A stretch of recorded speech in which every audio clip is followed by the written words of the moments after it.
Bref, des parlottes, on a côté sur le vif du sujet. Je pense que je vous avais parlé de l'interview de JDT suivant. Son impact, son influence, son apport. Qui est Wera pour toi? Un mentor, un mentor. Un mentor. Un mentor parmi des mentors. Ah, parmi. Oui, parce qu'il y a eu aussi Marie-Paul. Pas oublier. Ouais. J'avais Marie-Paul avant. Marie-Paul vient de mon quartier, tu vois. Donc, Banda Iwana. Et na yepe na prenagi ou na prenagi. Mais na ouerande, na s'est forgé vraiment au nazali. Voilà. Ça c'est très bien. Merci, on applaudit quand même. Voilà. Nous venons tous de suivre JDT Moulopoué. Ou Abenga Pa Popi. Pourquoi n'a-t-il extrait à JDT O? Batingeli n'a pas capture l'écran et pas commentaire, n'a extrait au Babino, d'MC Tala. Par rapport à Nengeyo expliquer la différence entre mentor et père musical, Boutala Badba comprendre te, bazo confondre mentor et père musical. Parce que JDT Moulopoué a reconnu que Werason, à lui-même pas que c'est son seul mentor, Abi c'est l'un des mentors. Parce qu'il reconnaît d'abord que mentor n'est pas Liboso, et ça, Roi Pelé, Marie-Paul, Montagnard. Ça, c'est vraiment une reconnaissance. Et puis, il y a non, Werason mentor na yépé, parce qu'avec Werason Ndenge, à se développer, à coller la musique, quoi. En gros, son n'a ko résumé l'idée naïe.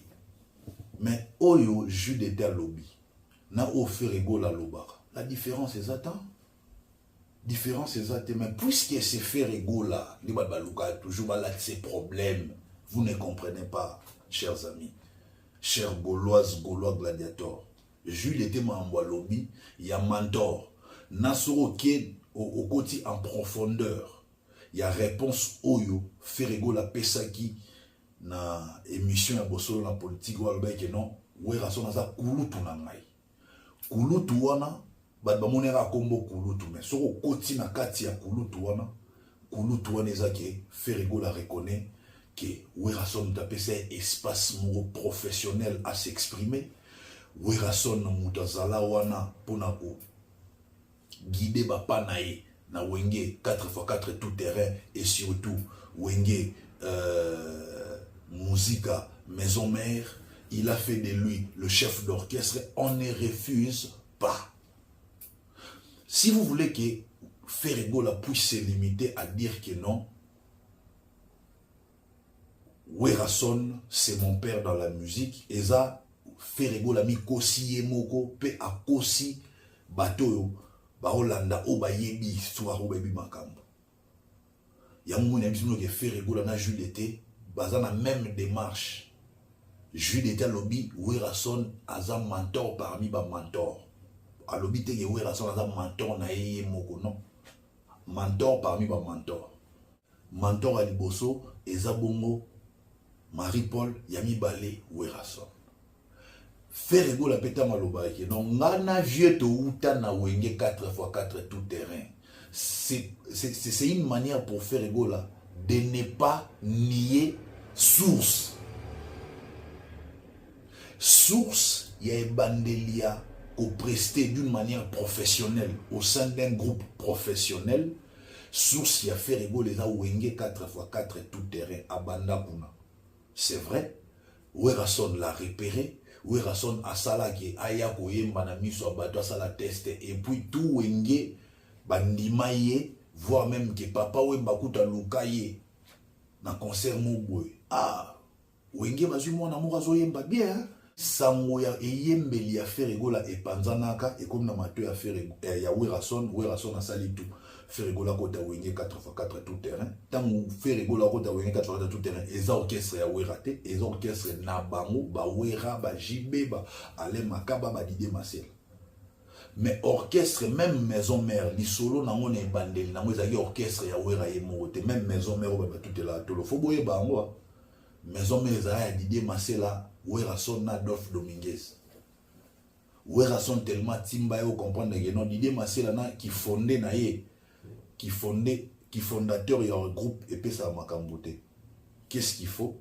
Il faut un président. Naturellement, la vidéo, ndenge babindo, bazo coaching, bamona va faire rigola que non. Il faut bien insister. To ben raven, sonné président, to ben agesuya Noël.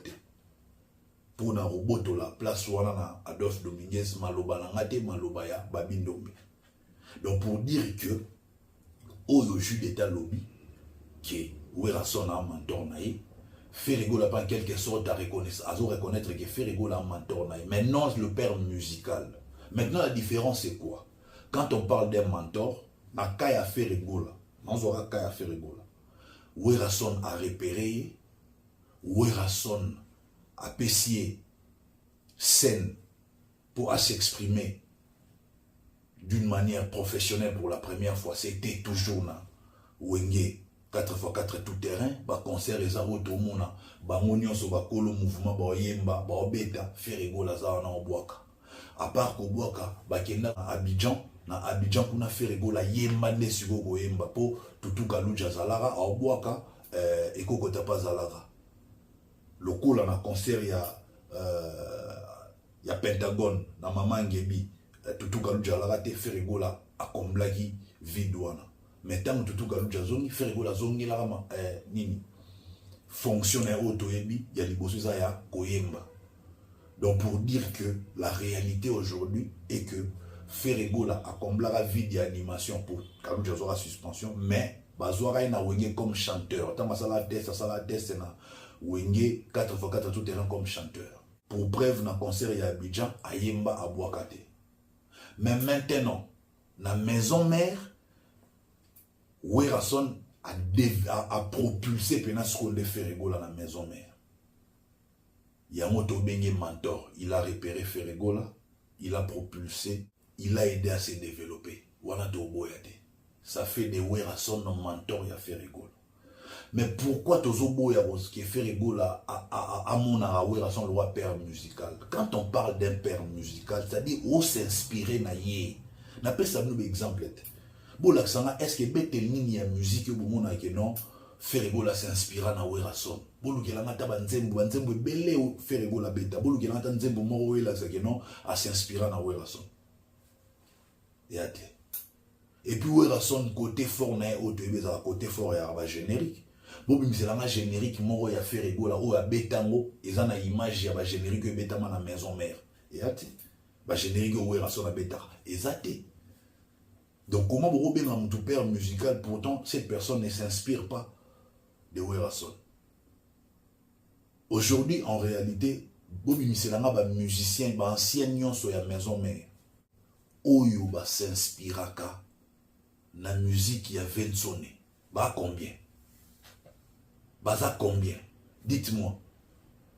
Héritier musique ya Obeta, eza pena musique ya maison mère. Ba rumba na ye, ba générique na ye, ezo bala na la maison mère. Na ebité, répondez-moi en commentaire. Fabregas.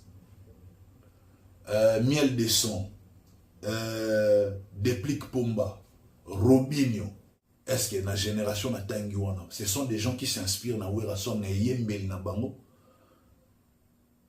Na Kat na Bango na Nyamwa Yemba Lora Werason. O Abi Azwa pour modèle, en tant que chanteur, Azwa Werason pour modèle, Azate. Donc, en termes de père musical, Wana na Nenga Mabete.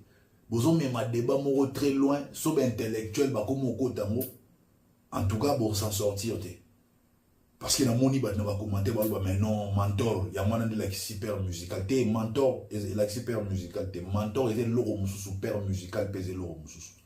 Simplement parce que Jules d'été n'est pas un danger pour Werason, Jules d'été ne peut pas faire de l'ombre à Werason, il y a moins de beaucoup. Mais le coup là, Ferregola leur niveau mon ba Werason et ça loi adversité moureza yamo ba on va tirer sur Ferregola pour abimiser mabé, mais ne vous en faites pas, tant qu'on sera là to banda toujours ya laver image à Ferregola au ba bunda ba bebisa pour ceux qui te pesi Werason place à qui mentor ceux qui za biso ba ba boya comme mi page de ba ndimba bien mentor et l'experté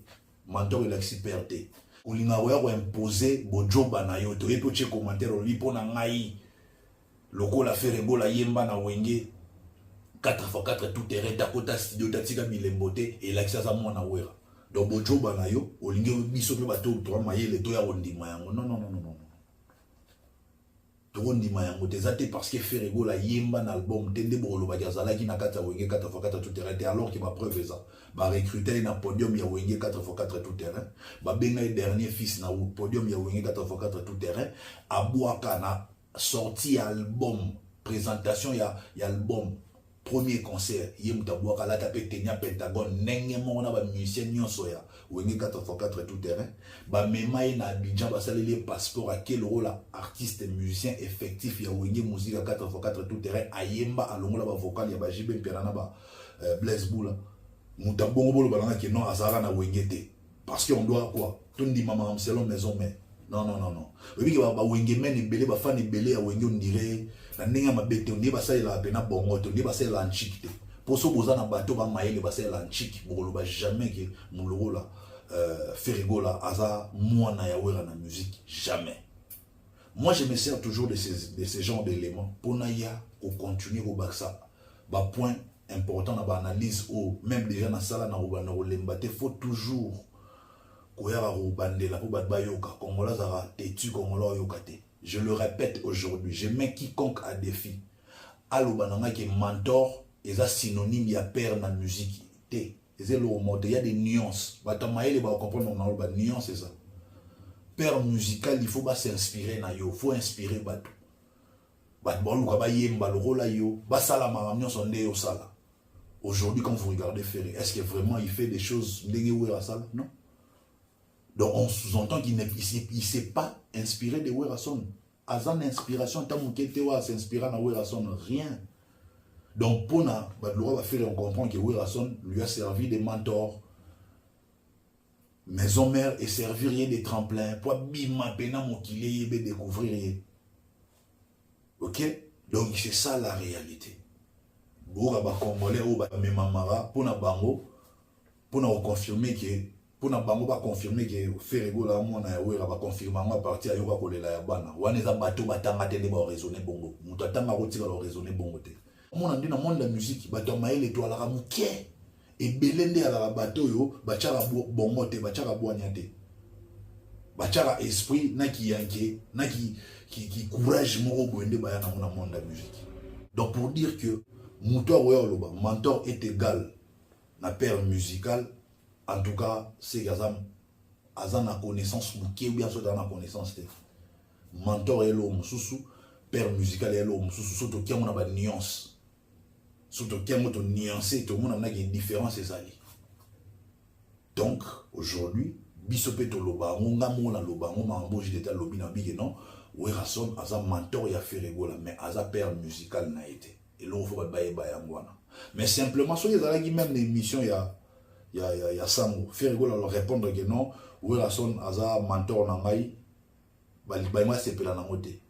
Bayangwa balobara et qu'il faut ndima Aza papa n'a pas eu. Il y a une paternité ou paternalisme, on va imposer. Ferrego là, c'est simplement aujourd'hui parce que de tous les anciens de Wenge dans l'ensemble, je prends le grand Wenge et Wenge maison mère, vous savez, Wenge BC, vous savez, Wenge Nyonso.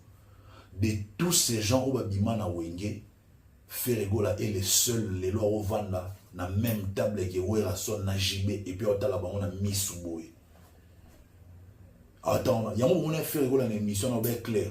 Ah oui, tout le monde va couler tout, mais la musique, il faut que vous appelez couler tout, il était sage, malin. Abi, exact que ngana beti couler tout, ben non que couler tout, beti là, ngapé na beti couler tout. Or que les loro le bagé ngana on betara couler tout. Parce que faire rigolo, on t'a vraiment lancé un défi, couler tout na ewe rason da Holanda. Dans le passé, couler tout a tigara un défi. Faut que tu dis mayango. Dans le passé, Koulou a tiré un défi. Oui, la son a tiré un défi, à Zénith, c'est pas Nini. Mais Ferrego les loyers, a tiré un défi à Salle, à Tigui, Adidas Arena, via Ken Adidas Arena, via Nancy Hollandais, Pena Yenja Arena. Et ainsi de suite, Toye, parce que capacité que soit capable de matin, n'est Ferrego leur matin. Pour Ferrego leur bête, la capacité à Salle et pour ça, et matin. Donc aujourd'hui, Ferrego leur bête, ça va défi via Hollande. Citez-moi un ancien de Wenge, n'habite pas Wenge Nyonso, oiseau peut saluer au défi, vieux moi Wenge Hollande. que ce soit Jiben Pianato ou Erason. Il y a qui fait rigoler. Vous comprenez que fait rigoler, il va une table morona ou Erason na Jibé. A commis égal na bango. C'est ça le terme. Succès, grandeur, tout n'enge moko, mbongo, tout. N'enge moko. Donc, n'enge moko. La différence, ils avaient que non fait rigoler. Je zana nous sous anou na mambo belé sous opesa. Je pense que vient ce soit bête par exemple Adidas Arena à maximum que yenjare na suka wana ro kende sous au-delà de énergie ça assusté. Mais fait rigoler okende. Donc pour dire que tant déjà vient sur na Molanda ba salle au fait rigoler bêta comprenez par là binunion so ba ressortir ça il faut comprendre que les lo fait rigoler na Werason level ba niveau mon corps. Ya momoni bango bazoya na beblo ona o papa na ye to bandi misabiso ki papa na ye question ya oluka ko mate feregola ko doser feregola ko diminuer feregola to kondimara yango te.